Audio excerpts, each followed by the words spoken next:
Hello everyone, this is Dr. Priya Kanojia. Today we are going to learn about the population composition.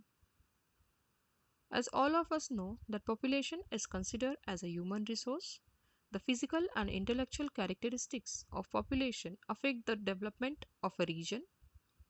It is dependent on how human resources are used like other natural resources. The human economic activities also develop with reference to the human resources. If the human resources are not developed efficiently, the use of other resources also gets adversely affected. So, considering all these issues, the population structure, sex ratio, literacy rate are studied in population geography. So, here are the elements of population composition. There are total 5 elements of population composition.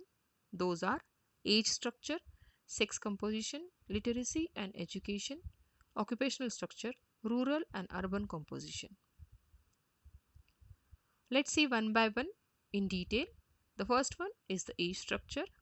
The age structure of a population refers to the number of people in different age groups like infants, children, teenagers, young, adults, and old people. Each of the age group has a share in the population. This share varies from country to country. The population in each age group changes and their share also varies. To show the age structure, we can show it with the help of population pyramids. There are three main types of population pyramids. Those are expansive, constructive, and stationary. Let's see one by one in detail. The first one is the expansive pyramid. Here in this diagram, on the y-axis, you can see the age group. On the x-axis, you can see the population distribution, population count. And with the blue color, you can see the male population, and with the pink color, you can see the female population. So, in this type of pyramid, there is a broad base with narrow apex. It means that more people die at each higher band. It also clearly shows that there is a high birth rate and high death rate. The second type is constructive pyramid. In this type of pyramid, base gets narrower and the apex gets broader. So this clearly indicates that there is the lower percentage of younger people and more percentage of elderly people. So this clearly shows that there is a low birth rate and lower death rates in these type of pyramids. Then the last type is the stationary pyramid. In these type of pyramids, almost all the age group have same percentage. See, you can see in this diagram, it clearly shows that there is a very low birth rate and very low death rate. So it means population hardly grows. Now we'll see the age structure and its influence on the economy. So the type of age structure has a direct influence on the future of a nation. Old age dependency as well as the young age dependency prove to be a severe burden on the economy of a country. On the other hand, higher proportion of working population means large number of manpower. Now we'll see the second element of population composition, that is sex composition. So population pyramid also tells us about the number of women and men in various age groups of the country. The gender distribution in a country is an important demographic characteristic. The ratio between the number of women and men. The ratio between the number of women and men in the population is called the sex ratio. So sex ratio has been calculated in all the countries with the different formulas. So in India, it's calculated with total female population divided by total male population into 1000. Let's see the sex ratio and status of women in a country. It means we can predict the status of women on the basis of sex ratio. So the sex ratio is an important information about the status of women in a country. On an average, the world population reflects a sex ratio of 990 females per 1000 males. Highest sex ratio in the world has been recorded in the countries like Latvia, Estonia, Russia, and Ukraine, where there are 1162 females per 1000 males. In contrast, in Saudi Arabia, there are 667 females per 1000 males. In the countries like China, India, Bhutan, Pakistan, and Afghanistan, there is the lower sex ratio. In general, Asia has a low sex ratio.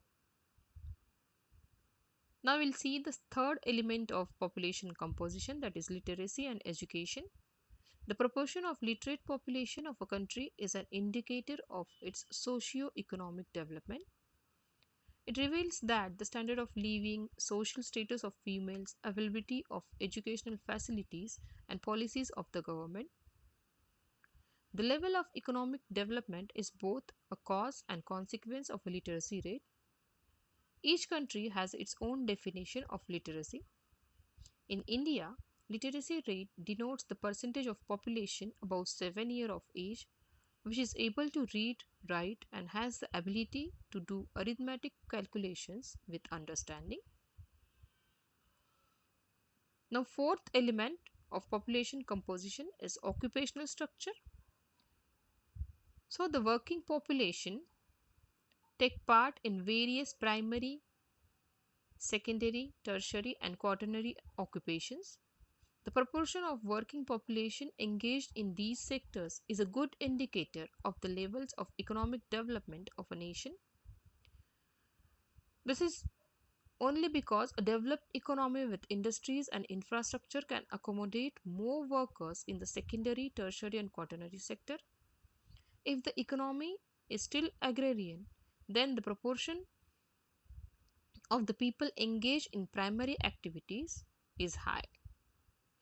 So, we can see these type of structure in the rural areas.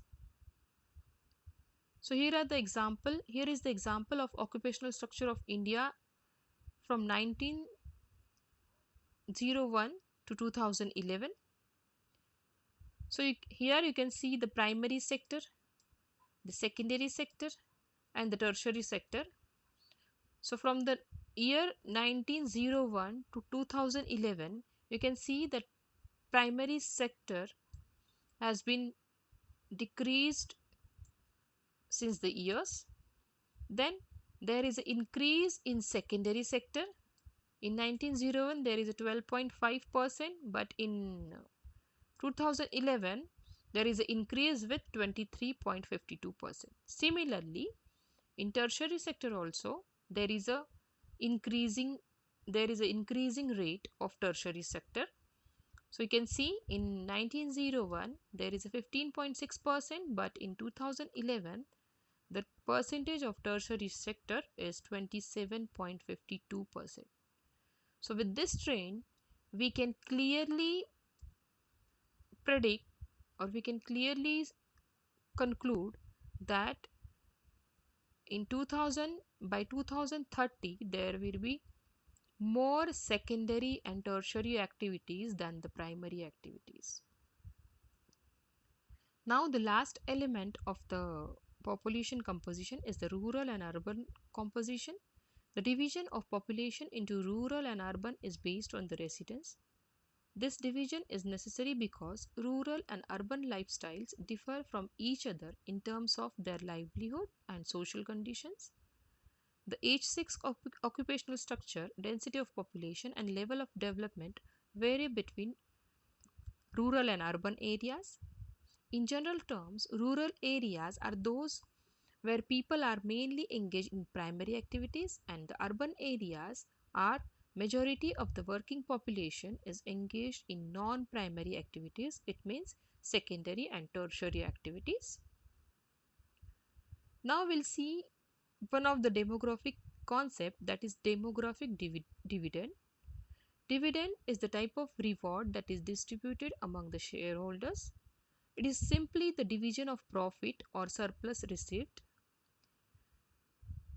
Now, demographic dividend refers to the growth in an economy which is a result of a change in the age structure of a country's population. The change comes because of a decline in birth rates and death rates. As fewer births are registered, the number of young dependents grows smaller and relative to the working independent population. The ratio between the working and non working dependent population determines how productive the country is economically.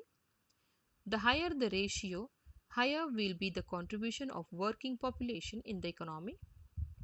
Demographic dividend depends on whether the government implements the right policies in areas such as education, health, and research. It also depends on the level of schooling, employment, frequency of childbearing, economic policies on tax incentives, health programs, pensions, and retirement policies. Now we'll see the demographic dividend structure. Demographic dividend in a country is visible in the following ways. Personal savings can grow and can be used to stimulate the economy. As the number of children are less, parents can invest more in their education, hence, human capital is built. As more women join the labor force and become economically strong, they contribute in the country's economic growth. And last but not the least, per capita GDP increases because dependency ratio is decreased. So that's all for this video. Thank you for watching. Thank you.